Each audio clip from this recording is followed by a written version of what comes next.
懐かしいですね。サウォーデン最後一発で HP ギリと。そうなると、準優勝はさっき言った通り5個で、優勝が1、2、3、4、5、6。はい、というわけでね、クイーンウォーカーズの2021年度獲得賞金は、チェキラダムで14です。今回はね、2021年を振り返っていくことということでね、クイーンウォーカーズで獲得した優勝だったり準優勝、まあ優勝、準優勝をね、中心にね、まあ昔の方からリプレイ付きで振り返っていこうかなと思っております。まあ皆さんそして気になるでしょう。獲得賞金の方もね、まあ大会すべて公開されておりますので、まあ合計の賞金なんかも話していきつつ、まあそんな話を、まあ1年振り返ってクイーンウォーカーズこんな年だったね、みたいなものも話しつつできたらいいなと思っております。というわけで早速やっていきましょう。はい。というわけで早速やっていきましょう。2021年度の一番最初のクイーンウォーカーズの優勝がこちらでした。LIC という大会のシーズン8チャンピオンクイーンウォーカーズというわけなんですけどね。皆さんこれね、なんと皆さん驚かれるかもしれないんですけど、これタウンホール13なんですよ、初手。まだね。2021年の最初の大会ってまだタウンホール13なんですよ、実は。タウンホール13の大会ね、2つ優勝してます、僕ら。で、そのうちの1つがこの LIC で、まあちょっとね、リプレイ見つつ話していこうかなと思います。とりあえず優勝しましたよと。はい、というわけでね、なんとね、当時の決勝戦、まあ一応取ったらパーフェクトっていうようなシーンですね。これは12対14の状況で回ってきた5人目、5手というわけなんですけど、見てください。これタウンホール13ですね。はい。まだタウンホール13がマックスだった時でございます。決勝戦の相手は RTK という枠で韓国の対戦相手でした。まあ優勝するんでこれ前回取ったリプレイ。まあ今回はね、自分のリプレイ全部、自分のリプレイでね、統一しようかなと思います。まあ各大会、まあリプレイなしのね、大会もいくつかあるんですけど、まあてか、そうね、全部紹介してもすごく多いんで、あれだなと思って絞っていきました。はい。で、この大会はどんな大会だったっていうことをね、少しずつ振り返っていこうかなと思うんですけど、LIC は、なかなかね、大会にしては珍しく、一番最初にね、攻撃に縛りを入れたね、大会でしたね。で、今回のこのらへんは確かね、陸がね、まだターンホール13の頃って陸戦術の方が実は流行ってて、空をやるクランの方が少なかったんですよ、実は。まあ、クイーンウォーカーズは全く違ったんですけど、世間的には圧倒的に陸の方が強いと言われてた環境でした。で、縛りのルール的には、空が2回、陸が2回、どっちでもみたいなのが1回ということでね、攻撃回数5回のうちの振り分けが決まってましたね。まあ、陸攻め2回っていうのは大体スタドラと、まあ、ガクがLIC の時はディガホグやってか、まあ、後ろのスタドラか、じゃあクラウスか、俺がどっちか、ディガホグか、クヒホグか、なんかその辺やりつつみたいな感じで。まあ、空は完全に星さんがね、一手使って、なんで、割とクイーンウォーカーズからするとね、バランスのいいルールだったんですけど、結構他のクランだとなんか空やる人が少なくて厳しいみたいな大会だったみたいで、まあなかなか、まあ、クイーンウォーカーズからすると普段通りの立ち回りなんですけど他からすると厳しい環境だったみたいですね。まあそんな感じで LIC は優勝することができましたと。まあクヒラバリやってますね。まあこれは空に換算されるわけなんですけど、まあどっちでもいいっていうのがあるので、空攻めマックス3回できるんですよ。まあ、トータルで見てもね、この時代ってね、空の方が攻撃多いってくらい珍しいんですよね。まあ当然ですけど、ドラゴンライダーとかもまだ生まれてなかったので、タウンホール14からですからね、ドラゴンライダーに関しては。まだタウンホール13ではドラゴンライダーもおらずってところだったので、まあ、比較的、まあ、イエティ系だったり、スパビズムいないんだったっけかな、まだ。まあ、ディガホグだったりっていうのがすごい多かった環境だったので、まあ、そういうのがあって、もっと空戦術見たいっていうので生まれたのがこの LIC っていうルールであり大会だったんですよね。今じゃちょっと空の方が多い環境にはなりつつあるんで珍しいですが、まあ、こんな感じで優勝しましたよと。15対14ですね。はい、というわけで、続きまして、ケソカップタウンホール13オーリーの大会で、アモンガースというクランではクイーンウォーカーズで出たんですけど、優勝と。これがね、ちょっとね、リプレイが見つけられなかったんですよね。アモンガースっていうクランなので、クイーンウォーカーズだと最初の方みんなに思われてなかったんで、配信を避けるためにね。まあそんな感じで優勝できて、タウンホールカップっていうのがね、この当時流行ってて、てか今朝の方が運営してて、タウンホール5ぐらいからだったかな、タウンホール5オンリー、6オンリー、7オンリーみたいな感じでね、まあ、各タウンホール別の大会があったんですけど、そのタウンホール13部門でした。決勝戦の相手がね、スパイシータコスって書いてあったんですけど、あんま覚えてなくて正直。どこのクランなんだろうね。聞いたこともないクランだったんですけど、まあ途中で ATN 倒したりとか、ATN 戦15対13でパーフェクト勝利してたんですけど、まあそんな感じでね、結構きつそうな、まあ頑張ったんじゃないかなって、なんか10戦ぐらい必要だったみたいなんで優勝まで。まあ、結構大変そうでしたね。はい。で、ちょっと言うの忘れちゃったんですけど、LIC の方が500ドルって書いてありました。優勝賞金。で、こっちはね、1250ドルからね、1250ユーロか。ユーロですね、これの単位が。1250ユーロです。1ドル100円、1ユーロ100円換算するとしたら、まあ12万5000円ぐらいって感じですかね。はい。続きまして、クラッシュマスターズというところでね、こちら2回ほど獲得しておりますので、一気にまとめてやっていこうかなと思います。これはチャンピオンになった方のあれが出てる感じかな。そうですね、チャンピオン優勝しました。この大会が結構複雑でめんどくさい大会だったんですよね。なんだろう、世界大会みたいな感じで、予選があって、予選を勝ち抜いたクランが、ポイント制なんですけど、ポイントの高かったクランが最終的に8クラン集まって、もう1回決勝ラウンドを戦うみたいな、そういう大会だったんですけど、まあ、それの最終的なチャンピオンを勝ち抜いて優勝したっていうところと、クラッシュマスターズ全部で2回あったんですけど、そのうちの1回目の予選をトップ通過した時のものがあるって感じですね。まあ、これはトータルで優勝した方の画像が出ております。まあね、映像の方も拾ってきたんで見てください。こんな感じでね、まあファイナル ATN との試合だったみたいですねと。はい、こんな感じで、まあ、クイーンウォーカーズが ATN に勝ち、まあそうですね、スペースステーション倒して、HG ファミリー倒して、ATN 倒して、これはオープンクワリファイヤー1ってね、左上の方に書いてあると思うんですけど、これが予選の、まあ最初に言った予選で優勝した感じ、これで15ポイントっていう感じで15ポイントもらえる感じになったんですよね。まあこれ自体にも賞金がついておりつつ、まあこんな感じでポイント最後高い4クランと最終予選勝ち方合計4クランで8クランで戦うみたいな感じでね。で、これが最終法的に優勝した方のリプレイになっております。これ防衛の方ですかね。最後に、トンピナイ側のアタックが終わって、じゃんちゃんってなって、勝ったのクイーンウォーカーズって出るんですけど、この後、はい、クラッシュマスターズと切り替わって、クイーンウォーカーズウィン、チャンピオン優勝と、プレイオフグランド。はい。というわけで、最終的チャンピオンになった方の画像がクラッシュマスターズ。こんな感じで映像、かっこいいですね。ペッカがゆらゆらと揺れていって、クラッシュマスターズのマークが後ろでプカプカ浮いていて、まあ、こんな感じで、ロゴも新しいものに変わってますね。熱い。新しいフォールって書いてあるんで、フォール21。2021年の秋のチャンピオンというわけで、まあ、今後もしかしてこれ秋って部門分けされてるんで、季節によって4回やられたりするのかな？どうなんでしょうね。まあ来年も期待というそういう大会になっております。はい、こちらもね、リプレイ探してまいりました。トンピナイエンパイアとの決勝戦ですね。パーフェクトをかけたワンアタックになってますかね。そうですね。クイーンウォーカーズに今12点入ってるので、パーフェクトをかけたアタックになってます。タウンクイヒー。まあ、アタック自体はね、リプレイ紹介とかしたものだと思うんですけど、まあ、改めてって感じですね。で、クラッシュマスターズはどこだろうね。ちょっと見ていきますよ。あった。さあ、4842ドルって書いてあるわ。実際に支払われた感じかな。まあ、多分、4842ドルって書いてあります。まあ、1ドル100円よりは高いんですけど、まあ、計算すると、まあ、だいたい50万付近って感じですかね。まあ、5人でですよ、当然。まあ、そんなものがね、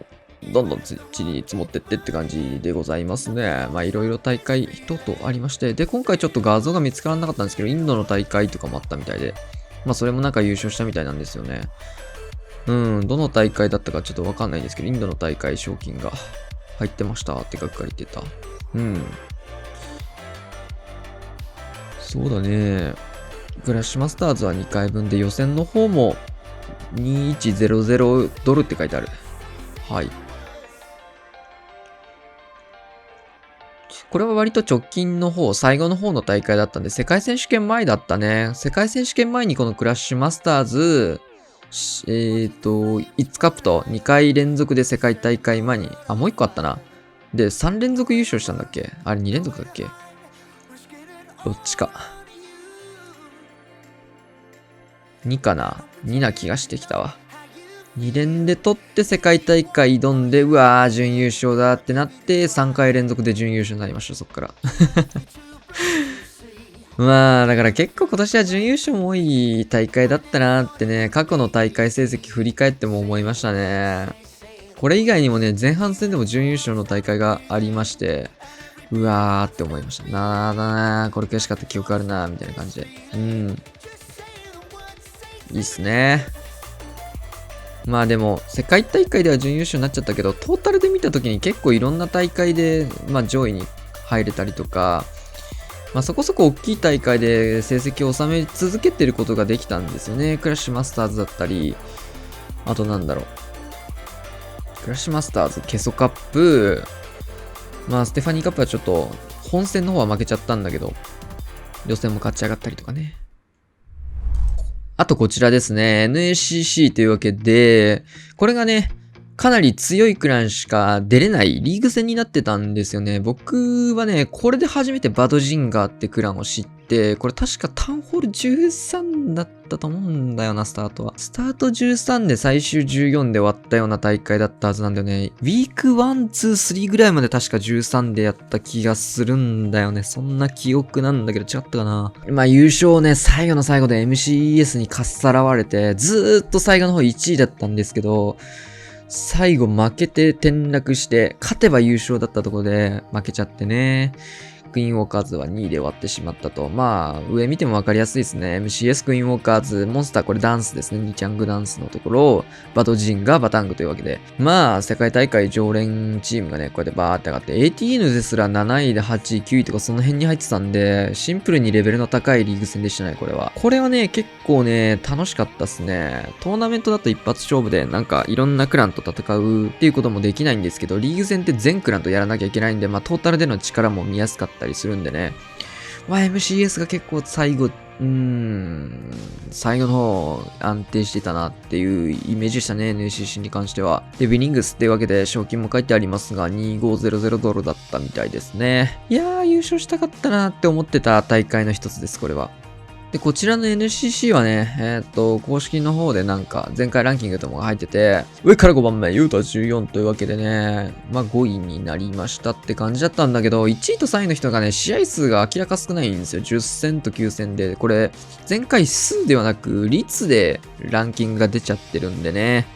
まあちょっとそれはさすがに勝てなくねっていうわけでね、まあ実質3位と勝手に言ってます。ウレクとリゴと僕と。で、ガクもね、クラスもランクインしてて、割とクイーンウォーカーズはまあ2位になったので、まあ上位陣の方に入ってた方だったかなと思います。ちょっと途中でね、クランが変わったりとかして、まあアフェリオンと、ここどこだバドジンガーの人も少ない人が入ってたり、ソウルっていう3位のクランのとことアフェリオンが確か変わったので、こんなややこしい感じになってる。違うな、違うとこかもしれない。まあとりあえずチームがね、どっか変わってね、ややこしいことになってますね。まあ割と安定していい成績が収められた大会だったですね、NCC は。はい。で、途中ちょろっと話出ましたが、これはステファニーカップですね。ステファニーカップのシーズン2ですね。シーズン2というか、クワリファイア2というわけなので、予選2ですね。予選がトータルで4回あったのかな。で、その各予選8チームずつ突破ができたわけなんですけど、その予選2回目の方で決勝戦まで行ったクイーンウォーカーズとバタングというわけで、こちらもリプレイがあるのでね、話せればと思います。はい、というわけでね、これもね、ライブで左下映ってますけど、夏ですね、きっとこれは。半袖なんで。さあ、バタングとの一戦。まあ、こんな感じで、まあ、カメラとかもね、必須なのが、ステファニーカップで、まあ、世界大会とかと同じような形でしたかね。インドの YouTuber2 人が左上2人おりまする。シーズン2の決勝戦、バタングというわけで、割とそうだな、バタングとも意外とやる機会多かったかもね。世界大会もそうだったし、世界大会前は逆にほとんど当たることないなと思ってたんですけど、最初の方は割と当たってたんですね。こうやって見ると。NACC もバタングいたし。まあ、バタングもなんだろう。結構メンバー変更多いクランだったなってイメージ。PSH とかもね、まあ PSW っていう名前で世界大会出てましたが、タウンホール12の頃はね、ホグラッシュを生み出したバタングホグのね、生み出し人だったわけなんですけど、そこからなんかバタング脱退して、何人かもバタング脱退して、メンバー変わって、みたいなのあって、で、NSCC の方でもね、ランキング1に入ってたジュンフンとかが逆にバタング脱退して、でもバタングのメンバーの入れ替わり、すごいなと思って見てたわけなんですけど、最後の方はヤングビっていうね、力士みたいにちょんまげをつけたプレイヤーがいたんですけど、結構入れ替わり多いなって感じでしたね。このスニゴブがね、走り抜けてってね、トルネードを解除してくれました。あいつ神やな。くるくるしてる。関係ねえぞってなんか手見せてますね。なんかクイラバ、まあクイン比多いな。タンク比多かったな。なんかこうやって見ると。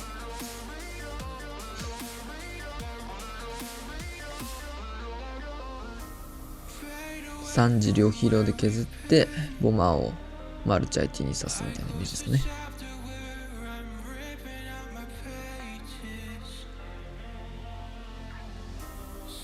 うん。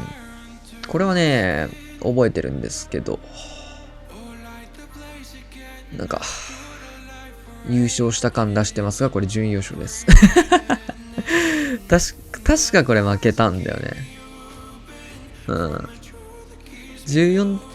対14で負けたんだったかな。で、その後すぐまたバタングと別の試合があって、NSCC だったかな、これこそ。うん。強豪とのマッチングが非常に多かった時期でしたね、これは。やっぱ NSCC がね、うん。いろんな強豪クランとやる機会が増えた大会だったので、そういう意味ではレベルの高いところとたくさんできて、まあ自信にもつながるような大会だったかなって思います。はい。割と序盤はね、クイーンウォーカーズ自体があんまり調子良くなかったんだけど、タウンホール14付近もね。まあ、NSCC とかで、意外と強豪に勝てるねっていうので、はい。これで14対14で、スコアが出てくると思うんですけど、はい。パーセントで勝てずって感じで準優勝でした。はい。で、次いでケソカップ拾ってきました。ケソカップもこんな感じでかっこいいですね。最初にね、タウンホール13カップのケソカップも優勝したっていう風に話したと思うんですけど、タウンホール14がね、新たに出て、タウンホール14のケソカップの方もクイーンウォーカーズが優勝ということで、まあ実質2連覇と言っても過言ではないというところでね、タウンホール14の方もケソカップ優勝させていて、3連じゃんだから、ケソカップクラッシュマスターズ5カップで、そうか、世界大会前3連だね、3連でいいんだ。よかった。で、このケソカップはいくつだ？書いてあったはず、どっかに拾ってきた。あった。100、1200、12000ドルですかね。12000ドル。120万円ぐらいですかね。優勝がクイーンウォーカーズ、決勝戦の相手がトンピナエンパイア、3位がバードジンガーというわけで、バードジンガーも割と今年躍動した年でしたね。はい。こちらもね、リプレイ拾ってきました。これも自分のあれですね。自分のチャンネルから拾ってきた感じですね。これは、そうか、クラッシュマスターズよりケソカップの方が先でしたね。順序的に多分こっちの方が古いアタックですね。ケソカップとクラッシュマスターズと決勝戦の相手がトンピナイエンパイアっていうクランだったんですけど、最後の方はすんげえトンピナイと試合したなっていう印象でしたね。トンピナイめっちゃ試合するやんと思った。で、トンピナイからもね、例えば、そうだね、さっきもリプレイちょろっと出てましたが、マイコル DP っていう選手が引退をなされ、すごい有名な選手ですよ、南米だと。かつ、まあ、リアックって人も脱退するみたいで、引退かどうかはわかんないんですけど、ノバでね、タウンホール13の時は、ノバ e スポーツとして出てて活躍してた選手ですね。まあ、その2人がトンピナイを抜けるようで、今後どうなるのかわかんないですね。まあ、残った3人でまた2人を追加してチームを作っていくのか、それともなんかまたね、リゴとかは結構南米の選手なんですけど、ヨーロッパの人たちも仲が良かったり、コミュニケーション能力高いんでね、リゴは。トライブとして試合出てたりとかもあったんですけど、まあそんな感じでいろんなとこでやっていくことになるのかな。どうなるんでしょうね。この時期すごい面白くて、なんか海外サッカーみたいな感じで結構面白くてね、移籍だったり、新しいチームの誕生だったりっていう噂だったりそういうのがね、たくさんあってね、面白いんですよね。まあ有名なところでもうすでにちょっといろいろまだ確定してない情報もたくさんあるんであんまりは言えないんですけど、確定した情報として発表されているものだけかいつまんで話しますね。まあ、例えばですけど、ブラジルの人たちがね、スペースステーションゲーミングと契約をされまして、まあ一番有名なところだとやっぱそこかなって感じで、スペースステーションってなんか、レックスとかがね、いてヨーロッパのチームもあるんですけど、新たにブラジル連合って感じでね、ベルナウと、QSFN にいたカストロとレオと、あとセリーニョとマリナウだったかな。まあ、元インツのメンバーが3人入りつつ、QSFN の今年もの QSFN 結構強かったよね、終盤。その2人とね、合流してね、まあ強そうなブラジルのチームが出来上がったなって感じですね。で、QSFN の方もね、残ったメンバーと、海外の選手を加えて新しいチームになったりと、結構この噂だったりがね、まだ確定してないんでね、いろいろ話せないですけど、面白いっす。はい、続けてこちら、世界選手権から2個。まあ、メインですね。これが7月予選ですかね。6月かも。どっちかな。いや、7月だな。7月に勝ち抜いたんで、7月予選の画像になってますね。クイーンウォーカーズ。まあ、3戦できっちり勝ち上がることができたんでね、なんか、苦労して勝ったっていうよりは3戦で終わっちゃったって感じだったんですよ、正直。まあでも、予選苦労しないで上がれるに越したことはないんでまあ逆に言うとね、形式が変わった形で、今回はダブルイリミネーションという大会がね、世界大会の方取り入れられて、勝つと有利だなっていう、そういう大会でしたね。はい。なんだろう。この時もね、トライブゲーミングとかと対戦して、最終的にも上がってきてたんですけど、そのトライブからも引退がね、2人出て、イブ・マキシとイブ・チェックと、まあ、ここら辺はね、非常に付き合いの多い選手たちなんでね、ちょっと思うところありますね。トライブゲーミングといえば、イブチェックとかはね、一番最初タウンホール12で世界選手権出た時に、青山のね、オフ会の方にトライブゲーミングが遊びに来てくれてっていうところで、まあ、今回はね、自分のリプレイだけを紹介すると言ったんですが、まあ、このリプレイはね、見ないわけにはいかないということで、もう一度このリプレイ見ていきましょう。7月予選でのアタック。これ面白かったですね。伝説のアタック。さあ、最終的に終わりえないぐらいの空これ言ったでしょと思って見てたら、なんとね、ここに来て大量の空スケルトンが登場し、ドラゴンが全滅していって、さあ、クラウス自身もね、これ言ったと言ってたんですけど、大量の罠ができて、待ってってなって、こっからいけないのと思って見てたら、最終的にこれですよ。懐かしいですね。さあ、ウォーデン最後一発で HP ギリと。記憶に新しいところでしょうか。これにはいつもにっこりでしたね。さすがにあれは笑っちまいますわな。まあ、クイーンウォーカーズのメンバーもね、マジかよってなってみんなでもうさすがに言ったでしょと思ってたんですけど、そこから大量の罠が出てきてね、面白かったですね。まあ、面白い感じに、まあ、勝ち上がって。まあ、最終的に世界選手権の方は、皆さんご存知の通り、決勝戦で JX タイガーに敗れまして、今年も世界2位で終わってしまったと。悔しかったですね、本当に。まあでも、なんだろうな、2年連続で世界にっていうところまで行けたこと自体はね、まあ良かったことではないかなって思う。特にエティーヌとかもね、負けちゃってたところもあったし、まあ、そうだね、結構大変ではあったし、辛いところもいろいろありましたが、そうだね。まあ年末の方にね、ガクと2人で、まあその辺も軽く触れたような動画出す予定ですので、まあ、クラクラの動画はないんですが、興味ある方は年末、ラジオみたいな感じでね、見ていただければと思います。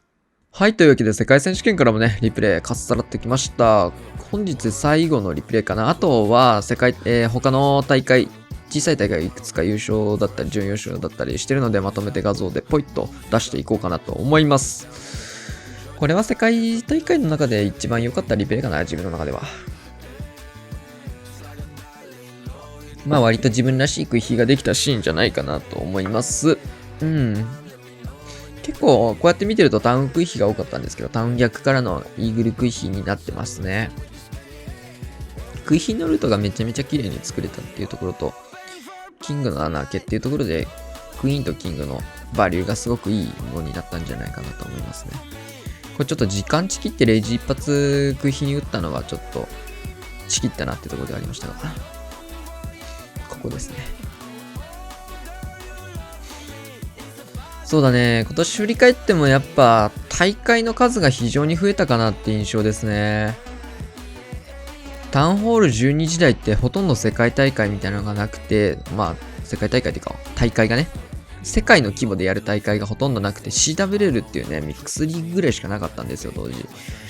なので、ほとんど対戦相手のことをお互いに知らないような状況で、どこどこの誰が上手いみたいなのをほとんど皆さん知らなかったんです。で、予選で活躍してた人が有名っていう環境だったんですよ、あの時って。どこどこの誰々、どこどこの誰々らしいよみたいな。わかんねえな、今の。MCS って CW 出てんのとか、いや出てない、ミックスやってないらしいんだよね、みたいな感じで、もうミックスありきのタウンホール12の世界大会だったんでね、最初の方は。トライブとかはダークルーターズっていうところからだったんだけど、ダークルーターズの人たちらしいよ。ああ、なるほどね、みたいな感じで。そういうレベルだったんですけど、もうなんかタウンホール13からはもう完全に 5V5、5人対戦っていうのが主流になったところで、環境の変化なんだろうね。大会が増えた感じだったなって思いましたね。で、タウンホール14はやっぱタウンホール13で培ったというか、大会が非常に増えて、世界大会以降。5V5 の大会がね、めちゃくちゃ増えましたね。いろんなとこで。僕たちが出た大会だけでも多いんですけど、世界大会、僕らが出てない大会も非常に多かったりね、有名な大会だったり、規模の大きい大会もすごい増えて、日本の方ではもう日本国内での大会とかもね、いくつかできたりとか、そういう中で、なんか、e スポーツとしてのクラクラの広がりを少し見た感じがしましたね。ちょっと13から14、極端な世界大会ではありましたかね、本年度は。はい、というわけでね、ここからね、3つポンポンポンと見ていきたいと思います。まずはこちら、It's Cup Winner というわけでね、左上ね、It's Cup November って書いてあるんですけど、11月度部門の It's Cup でした。こちら世界大会前の最後の大会でして、こちらを優勝して、ケソカップ、クラシマスターズ、It's Cup と3連勝をして、世界大会に挑んだという形でした。ちなみに3位はね、はぐれメタル、サードプレイスはぐれメタルということで、はぐれの方もね、入賞しておりました。続けて、It's Cup のクリスマスバージョンですね。右上、It's Cup クリスマスと書いてあるわけなんですけど、こちらは準優勝決勝戦で世界大会にも出場していったバドジンガーに敗れてしまい、セカンドプレイス。ちなみに今回もサードプレイス、はぐれメタルとね。はぐれはね、最後の方結構頑張ってましたね。It's Cup を2回連続でここまで勝ち上がっており、クラッシュマスターズもね、最後のプレイオフの方まで進出していたんでね、はぐれの方もかなり活躍した最後、終盤戦2021年でございました。はい、そして最後、ファイヤーフィエラというわけなんですけど、めちゃめちゃ優勝した感出てるんですけど、これ準優勝の画像です。めっちゃコングラチュレーションなんかね、優勝した感出てるんですけど、セカンドプレスとも書いておらず、準優勝でございます。これはね、スペイン語圏内の南米の大会だったかな。はい。これも、年内最後の大会だったんですけど、年内最後に結果が出る大会だったんですね。他のやつも今、現状戦ってる対戦はあるんですけど、結果が最終的なスコアが出るのがね、1月以降になりますので、2021年度最後に結果が出る大会はこちらでした。準優勝と、最後の方は3連続で世界大会も含めて、世界大会It's Cupのクリスマス、このファイヤーフィエラと3連続で準優勝で終わってしまう2021年と、優勝と来てから準優勝で終わった2021年度でございました。はい、というわけでね、こんな感じでも、改めてね、冒頭にも出てきた画像だと思うんですが、振り返っていきましょう。というわけなんで、一応全部さらーっとリプレイと画像と両方触れてないものはないはずですね。ケソカップちょっと1個書き忘れてるんですけど、ケソカップの優勝はタウンホール13と14両方ですね。両方今シーズンでした。1個分書きそびれてますが、優勝になっておりますので、ステファニーチャンピオンシップ2021にこれ準優勝なのに優勝って書いてますね。優勝した感あったので優勝しちゃって書いてましたが、気持ちは優勝ということで。そうなると、準優勝はさっき言った通り、ここで優勝が1、2、3、4、5、6、プラスケソカップで7ですね。優勝が7個、準優勝が5個というわけで、12大会で、ランクインはできたって感じですか。悪くはないかな。はい、というわけでね、クイーンウォーカーズの2021年度獲得賞金は、ちょっとね、計算合ってるかわかんないんですけど、カバヤとかにね、賞金出してって言われて、報告したものがありますので、発表させていただきたいと思います。ちょっとね、大会によって支払われる額が、額っていうか、あれが違うんですよ。円、ユーロ、ドルで払われております。円から発表していきたいと思います。円で払われたものが 89,624 円というわけで、まあ、ほぼ9万円というわけで、円でもらったものが約9万円ものが一つ。で、ユーロ。これがケストカップでしたかね。1250ユーロというわけで、まあ、12万5千円か。1ドル100、1ユーロ100円計算するのと、まあ、そんなもん12万5千円ぐらい。まあ、9万のものと足して、まあ、20万ぐらいですかね、みたいなものが、ユーロと円。で、残りが全部ドルなんですけど、18万8000、まあ、約この辺で止めとこう。18万8000ドルというわけでね。まあ、これは1ドル100円より少し高くなりそうなんですが、まあ、1ドル100円計算すると、まあ、1880万ぐらいって感じかな。まあ、そんな感じですかね。まあ、世界大会の賞金がやっぱ大きいですけど、まあ、これをね、まあ、5人分ですよ。まあ、これがね、今年1年クイーンウォーカーズとして頑張ってきた成果、獲得賞金かなと思います。皆さん気になると思いますし、まあ、どうせね、多分もう動画上がる頃には、行く年来る年の方で発表されちゃってるんだと思うんで、そんな感じでございました。まあ、当然これ全部入るわけではなくて、減らされて、いろいろね、税金等々引かれて入ってきたりとか、手数料等々引かれて入ってきたりだとか、まあちょっと僕らだけではなくてね、ベースビルダーの人たちもいたりするので、そちらの方に何割か飛んでったりとかするので、全額入るわけではないし、まあいろいろ、ちょっとね、細かい契約等々あるのでね、まあ、大会の獲得賞金全部入ったらこんなもんですよっていうのがこちらの額になってるってだけでございますよ。まあ誰でも獲得できるって感じじゃなくてね、まあ僕らというかクイーンウォーカーズとして頑張ってきたもののね、成果だとは思いますので、一律もじゃないですけど、まあいろんな大会頑張ってきて、なんだろうね、こうやって数字として見るとやっぱ嬉しいものもあったりしますよね。ああ、今年1年頑張ってきたな、頑張れたなっていうところがね。まあそうだね、今年は12大会っていうところであったので、まあ来年はもうちょっとたくさん優勝、準優勝、まあ準優勝じゃないね、全部優勝できればいいんですけど当然。今回は12大会に絡めたので、15ぐらいはね、優勝だけでもやっていきたいねっていうところで、あとは世界一だね。世界大会の方で。あたりがね、来年の目標としては掲げられればいいんじゃないかなって思います。あとはね、やっぱり、いろんな大会ね、結構時間も遅かったりするんですよね。海外の大会だと。遅い時間にもかかわらず、日本からすると遅い時間にもかかわらず、応援してくださった方々。まあ、当然やってる僕らもね、眠いような時間でやってこの成績を出せてるっていうのもあるんですけど、応援してくださった方々もね、朝7時とかまであった大会もね、ケストカップが特にそういう大会だったんで、朝9時とかまで大会してたんですけど、ほんときつかった。でもそれをね、一緒になって応援してくださった方もたくさんいたので、本当にありがとうございました。今年1年応援ありがとうございました。僕らの成績はこんな感じでしたというわけで。まあ、ぜひね、来年もクイーンウォーカーズとして一応活動するつもりはありますので、また改めてね、頑張っていきたいというか、応援していただけると嬉しいです。はい。どうだろう、ちょっと、今日の規模感がわからないんですけど、少し長くなっているような気もするので、この辺でね、終わると思います。チャンネル登録、高評価よろしくお願いします。次の動画でお会いしましょう。さよなら。